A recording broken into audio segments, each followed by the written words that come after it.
Hi, Latlotlo. Hope that you're well. Thanks for your question regarding nature of roots. So the first step we're going to do here is we're going to rearrange this equation.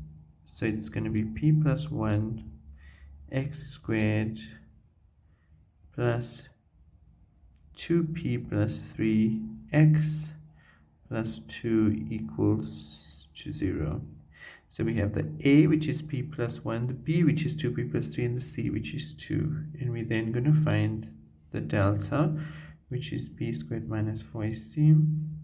So we're going to say 2p plus 3 squared minus 4 times p plus 1 times by 2, which then gives us 4p squared plus 12p plus 9 minus 8p minus 8.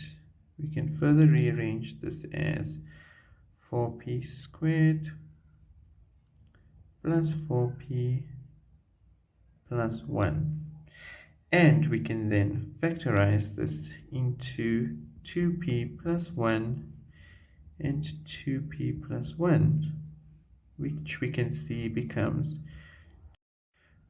then see becomes 2p plus 1 squared.